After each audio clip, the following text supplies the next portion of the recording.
The movie begins with a man named Chris Johnson sitting alone in a diner. He checks his watch, looks at the exact time, and suddenly turns toward the entrance as if expecting someone to walk in. Nothing happens, so he calmly gets up and leaves. Chris lives in Las Vegas, where he earns a living performing in a small magic show under the stage name Frank Cadillac. He steps on stage and starts performing prediction tricks, but the audience isn't very impressed. To prove himself, he invites a young woman from the crowd. Chris predicts the exact second her necklace will fall into her drink, and just as he says it will, it happens. The audience applauds, assuming it's just a clever illusion. Unknown to Chris, however, 2 FBI agents are watching him closely from the audience. Chris has a unique ability. He can see into his own future, but only up to 2 minutes ahead. Since the magic show barely pays the bills, he spends his free time gambling in casinos. However, he only places small bets and wins modest amounts, carefully avoiding jackpots so he doesn't draw attention. Even so, the casino has been monitoring him. On this particular day, the security team, led by Roy Ball and his partner Davis, keeps a close watch on Chris through the CCTV system, trying to figure out if he's cheating. Oh, he's not counting, not off the top of a 5-deck shoe. Isn't it that 2-bit magic act over at the back page? What's his name? Yeah, it's Frank Cadillac.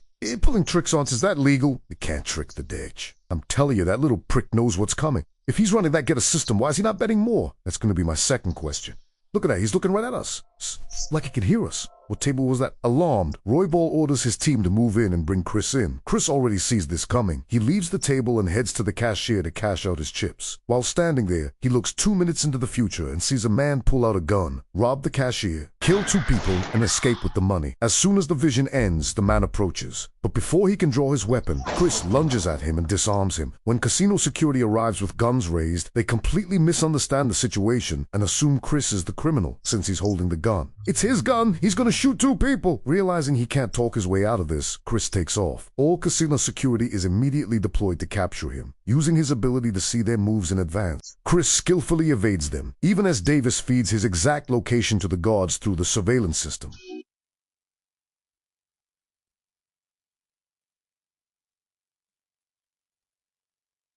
Head at all times. At one point, Chris ducks into a restroom, quickly changes his outfit, and walks back out in disguise. By the time Davis alerts the team, Chris is already heading for the exit. He escapes the building, steals a car, and speeds away. Roy Ball contacts the Las Vegas police, and a high-speed chase breaks out through the city streets. As Chris approaches a train crossing, he sees a future where he slows down and gets hit by an oncoming train. Acting on this knowledge, he floors the gas pedal and crosses the tracks just seconds before impact. The police are forced to stop, and Chris successfully escapes. Meanwhile, FBI agent Callie Ferris shows the casino footage to her boss. He rose to the top of our gambling fraud wish list about 2 months ago. Now what he does has nothing to do with luck. It's definable ability. Look at him. He knows exactly what to do to not be caught. She's been tracking Chris for some time and believes he has a genuine supernatural ability. Her boss dismisses her theory, reminding her that European terrorists have stolen a nuclear weapon from Russia and plan to detonate it somewhere in Los Angeles. Every available agent is needed for that mission. Callie insists that if they can find Chris, his ability could help locate the nuclear device. Reluctantly, her boss agrees and gives her 5 days to prove it. Callie immediately orders her assistant Kavanaugh to bring in Roy Ball. Kavanaugh arrives at the casino, flashes his badge, and escorts Roy Ball to the FBI's mobile command center. There, Kelly questions him about Chris. Roy Ball explains they were monitoring Chris for possible cheating. Callie shows him a photo of Chris looking directly into the camera and asks what they were discussing at that exact moment. Roy Ball admits he was just about to call in Chris's arrest when Chris suddenly looked up. Kelly preaches at to Gilly, so we don't have to be there to do it. Once you enter his consciousness, he can pick it up. After thanking Roy Ball, Kelly dismisses him. Outside, Kavanaugh warns Roy Ball never to speak about Chris's identity. Johnson never existed.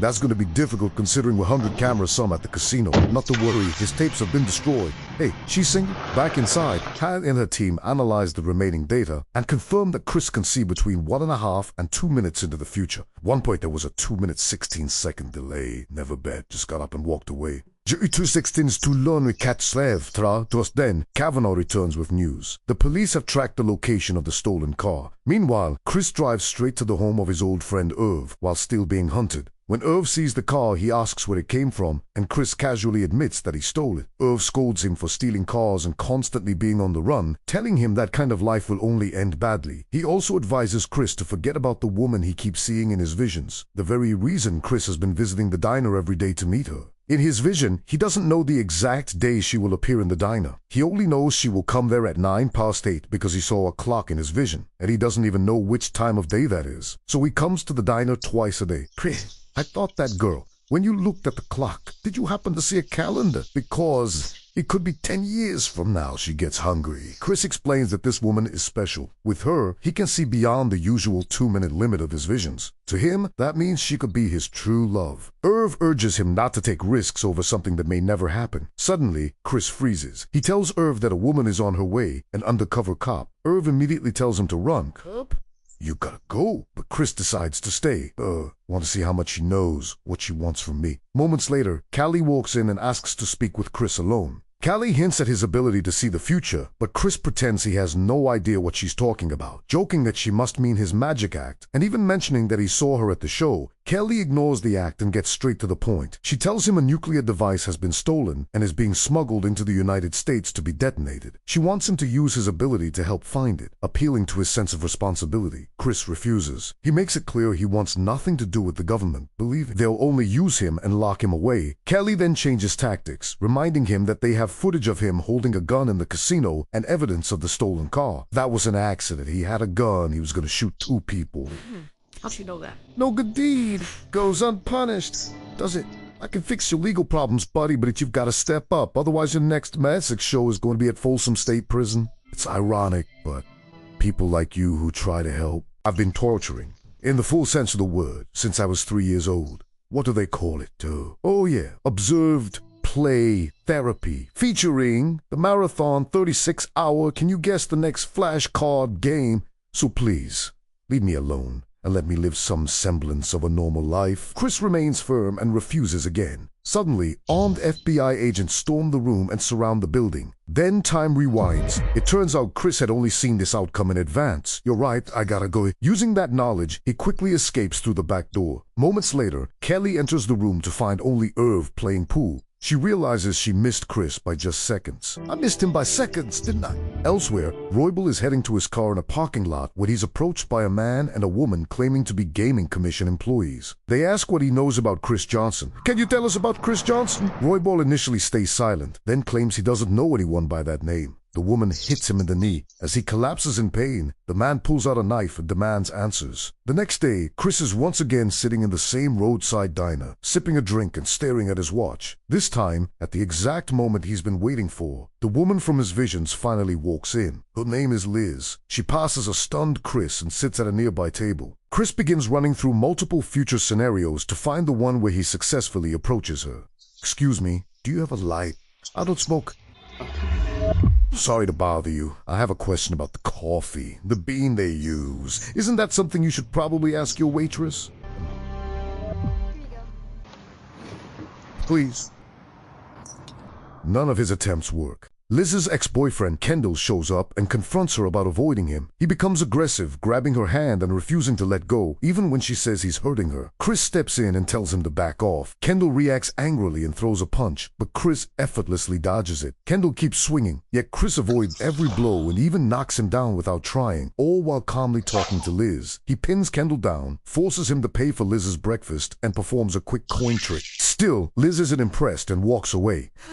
To work, that future doesn't work either. Time resets again. This time, Chris lets Kendall punch him, even though he sees it coming. Liz immediately yells at Kendall and tells him to leave. She stays behind to help Chris. As they talk, Chris tells her his car was stolen and that he's trying to get to Flagstaff. Liz reveals she's heading there too, where she teaches at a local school. Feeling sympathetic, she offers him a ride, though she jokes that he doesn't seem like a psycho. Soon they're on the road together. During the drive, Chris suggests that meeting at the diner and heading in the same direction must be destiny. Liz disagrees, saying she doesn't believe in destiny, and that life is better when it's unpredictable. Meanwhile, Kelly and Kavanaugh track Chris to the diner and question the owners. They learn that Chris has been coming there daily and always leaving at exactly 8:09, except for that day. The owners mention he met a woman, and that they overheard the two of them talking about going to Flagstaff. After leaving, Kelly orders Kavanaugh to pull traffic camera footage from the area to track Chris's route. Then Kavanaugh drops shocking news. Roybal has been found dead in a parking lot with his throat cut and his kneecap shattered by a gunshot. You're telling me this now? We just talked to him about Johnson. Hey, I just found out. She quickly realizes the terrorists must be responsible and that they're trying to eliminate Chris before he can interfere with their plan. Chris and Liz arrive at an Indian settlement near the Grand Canyon, where a local tribe lives and where Liz works part-time as a teacher. As they head toward the main village, Chris mentions that he'd like to meet the tribe's shaman. Liz then pulls out a small gift, explaining that it's for one of her students' birthdays. As soon as the children see her, they rush toward her and hug her excitedly. Later, she sits with them, and they teach her words from their native language. One of the kids innocently asks if Chris is her boyfriend, pointing out that he keeps staring at her. Liz looks up and notices Chris watching her with admiration. Chris walks over and performs a magic trick for the birthday boy, delighting the children and impressing Liz as well. After leaving the settlement, Liz asks where he learned to do magic. Chris explains that he performs in Las Vegas under the stage name Frank Cadillac, a name inspired by two things he loves, Frankenstein and Cadillacs. They continue their journey, but heavy rain begins to fall. Liz dozes off and ends up sleeping on Chris's shoulder as he drives. When she wakes up, she apologizes and comments on how hard it's raining. Shortly after, they reach a blocked section of the road, where construction workers explain that flooding has washed the road away. We'll spin around and go back about 2 miles, take your second left. There'll be a motel there called Lift Hanger. Thanks. With no way forward, Chris and Liz head to a nearby motel for the night. Meanwhile, at the FBI office, Kelly is practicing at the shooting range when Kavanaugh approaches her with new information. After reviewing traffic camera footage, they've gotten a positive identification of Chris. Using the magic cinematic zoom and enhance feature, they notice the car's permit number and request that Liz's car be tracked. Back there. Zoom in. That's a permit. Track it and find her. Isolate it is 6. Rotate. Zoom in. Remove occupants. First. Enhance pants vector D7. Isolate pocket contents. Enhance. Enhance. Enhance, enhance, enhance, enhance, enhance. Meet me at the strip club tonight. It all goes down up so XLZV at the motel. Chris helps Liz settle into a room and lights the fireplace to keep her warm. Liz points out that there's only one bed. Chris reassures her and says he'll sleep in the car instead. Liz gives him a blanket and they say goodnight. Later that night, Liz looks out the window and sees Chris sleeping in the car, which makes her feel guilty. The next morning at a port, the terrorists unload shipping containers. Inside one of them is the stolen nuclear device. They assemble its components and test its activation. The same men who killed Roybal report to their leader, the head of casino security. What did you learn from him? For a much regard. He screams like a girl. He was questioned by federal agents looking for Chris Johnson. Yes, he said they haven't found him yet. Do you believe this shit? Can see things before they happen. It makes no difference what I believe. We're wasting our time, rookie, for some magician. Look, we spent 2 years setting this up, and that man out there is worried all this will be compromised by Johnson. Why are the same authorities that are looking for us so interested in him? Get rid of him. Do it now. Meanwhile, at FBI headquarters, Kavanaugh informs Callie that they've tracked Chris and Liz to a motel in Flagstaff, found an Arizona deal key foreman who remembered the Lanka Valley. Do that. The road was flooded. He was about to suggest a place to stay. Johnson already knew, right, Zach? Before they can act, Callie is summoned to an emergency briefing. During the meeting, Director Wisdom announces that a nuclear alert of the highest level has just been issued. He scolds his team for the lack of progress, reminding them that the situation is critical and the bomb could detonate at any moment. Kelly steps in and demands full resources and a capture team to arrest Chris Johnson, insisting that Chris is the key to finding the bomb before it explodes in Los Angeles. The director agrees, and the FBI mobilizes all available forces. Unbeknownst to the FBI, the terrorists are closely monitoring their movements. They have already placed a spy in an apartment with a clear view of Callie's office after killing the original occupant. Their leader, Smith, orders his men to follow Kelly's team, believing it will lead them directly to Chris. Believe in strictures. Back at the motel, Liz steps out of the bathroom wrapped in a towel. Chris can't help but stare. He charms her by quoting the words of an Italian painter to describe her beauty, then finishes by performing a magic trick, turning a piece of paper into a rose. He hands it to her, and the two share a kiss. Kelly arrives in Flagstaff by helicopter. Her team briefs her on their surveillance setup and confirms they have a clear view of the motel. She orders them to coordinate with local police to lock down the area. Afterward, she tells her team that a body was recently discovered in an apartment overlooking her office. Body turned up in an apartment with a line of sight to my office. Slit throat like Roy. Body's trying to follow us to Johnson. Back at the motel, Chris and Liz spend some quiet time together. As they lie on the bed, Liz softly admits that maybe she does believe in destiny after all. Outside, Kelly and Kavanaugh monitor the motel from a distance using binoculars. They spot Liz stepping outside and decide to intercept her. Kelly insists they wait at least 2 minutes so Chris won't see it coming. Once the time passes, they approach Liz, and Callie flashes her badge, ordering her into the car. Inside the vehicle, they show Liz casino surveillance footage of Chris holding a gun. Callie paints him as a dangerous criminal and a sociopath who is only using Liz to stay ahead of the authorities. Liz is shaken and struggles to believe what she's hearing. Kavanaugh then asks her to help them capture Chris. He hands her a bottle of pills and tells her to drop one into Chris's drink. The pill will knock him out, allowing them to arrest him safely, but she must wait 2 minutes after Chris leaves the room before doing it. Under pressure, Liz finally agrees and takes the pill. Nearby, the terrorists quietly observe everything and report back to their leader as events unfold. Liz returns to the motel room and greets Chris, acting as if nothing is wrong. She gives him some clothes she bought for him, and he thanks her before kissing her. After the kiss, Chris senses something is off and asks if she's okay. Liz denies it and suggests he take a shower while she prepares breakfast. As Chris showers, Liz keeps checking her watch, waiting for the exact moment to add the pill to his drink. At the same time, Kelly stares at her own watch inside the surveillance pan, preparing to move in. Not far from the motel, the terrorist leader and his men are positioned nearby, with a sniper locked onto the building. When the 2 minutes pass, Liz drops the pill into Chris's drink. As he comes out of the bathroom, she hands it to him. But just before he takes a sip, Liz breaks down and stops him. She hugs Chris and quietly tells him everything Callie and her assistant said about him. She asks if it's true. Chris doesn't answer right away. Instead, he turns on the TV and cranks up the volume, blocking the FBI from listening in. He calmly asks Liz how long the pill is supposed to take to work. After she answers, Chris switches the glasses and goes outside to drink it.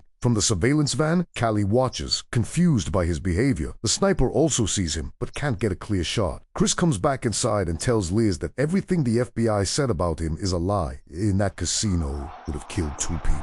It happened. It just hadn't happened yet. My God, courageous. To prove it, Chris begins predicting every line spoken on TV before it's said, switching channels repeatedly and getting it right every time. That's right, sir. You're the only person authorized to do so. That's right. You are the only person authorized to do so. You can't get lost in the woods if you never go into the woods. Can't get lost in the woods if you never go into the woods. Stunned, Liz asks how he's doing it. Chris explains that he was born with the ability to see the future, but only up to 2 minutes ahead, and only when events are directly connected to him. He then reveals something even more shocking. For some reason, when it comes to Liz, he can see much further into the future. So some reason I saw you far beyond anything I'd ever seen before. But what do you mean you saw me? You've been doing that to me? That you know? What I'm gonna do and what I'm gonna say, that you've just been setting me up? No, we haven't. Chris denies it, explaining that he's been searching for her because he doesn't understand why she's different. When Liz asks why the FBI is chasing him, Chris says they believe his ability could help with national security. He refuses because his visions are limited, but with Liz, those limits disappear, something the FBI doesn't yet know. Chris hands Liz an envelope containing $10,000 and tells her to set her watch 7 minutes ahead. He writes instructions on a piece of paper and tells her to follow them exactly 45 seconds after he leaves. He promises that whether it takes a week or a month, he'll find her again. After kissing her goodbye, Chris walks out. Outside, Kelly realizes something isn't right. Something's wrong. She rushes out and raises her binoculars, only to see Chris already outside, staring straight in her direction. Without hesitation, Chris jumps down the nearby slope and takes off. Kali immediately orders all agents to pursue and capture him alive. Following Chris's instructions, Liz starts the car, puts it in gear, and drives it down the slope. The car crashes into a water tower, causing it to collapse and sending heavy logs and equipment rolling downhill. As Chris runs through the wooded slope, the terrorist sniper fires, but Chris sees it coming and dodges the bullet at the last second. Logs, debris, and a runaway car thunder down the slope, blocking the agents chasing him. Chris narrowly avoids being crushed, calculating each move perfectly as he escapes to the bottom of the mountain. Kelly is already there, waiting with her gun raised. You know you're not gonna shoot? She sees massive logs rolling down the mountain straight toward her. She realizes that the only way to stop Chris is to sacrifice herself and provoke him into rescue. You gonna let me die? Unable to leave her, Chris rushes forward and pulls her to safety just as the debris crashes around them, trapping them both. More agents arrive and Callie immediately orders them to take Chris into custody. Dear Chris, I'm honest.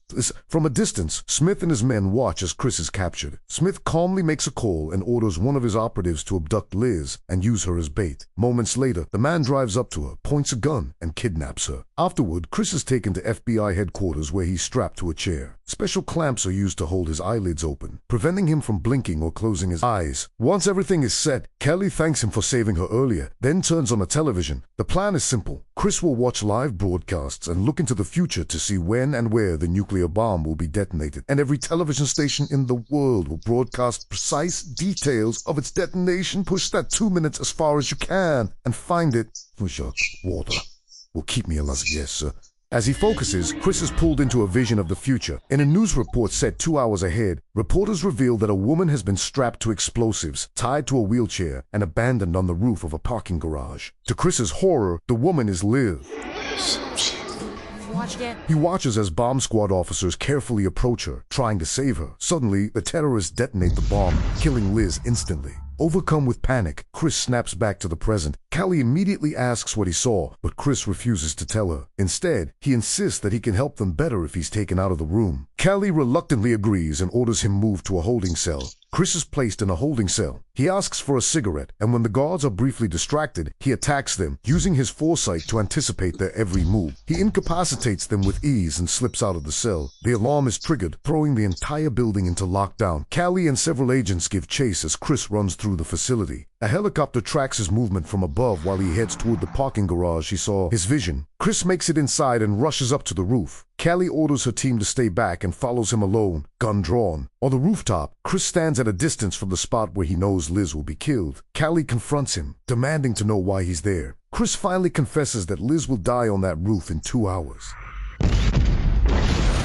Kelly offers him a deal. She'll help him save Liz if he helps them find a bomb. He agrees, and they quickly come up with a plan. She believes the terrorists are using Chris as bait. Had the one you go out in that roof, they're gonna put a bullet in your brain? I know. She orders a shutdown of all radio and telecommunication signals in the area. The idea is to let Chris walk into the open so the sniper reveals himself. When the shot is fired, Chris will fake being hit, exposing the shooter's location so the FBI can take him down. Chris walks into the open area of the garage. When Chris reaches the center, the sniper fires. Chris dodges the bullet at the last second but collapses, pretending he's been shot. The sniper tries to contact his superiors, but the call doesn't go through because of the shutdown. The FBI detects his location from the gunshot and eliminates him immediately. Chris stands up unharmed as Callie approaches him. He admits that in every future he's seen, Liz still ends up dead. Callie suggests a different approach, saving Liz before she's ever brought to the parking garage. Chris looks further into the future and sees the exact moment Liz will be transported. He manages to read the license plate number of the van that will carry her. He gives the number to Callie, who immediately orders it tracked. Meanwhile, Liz has already been strapped with explosives and loaded into the van, which is preparing to leave the port. At that moment, Chris briefs the FBI on how to infiltrate the port. Alpha and Bravo will storm in.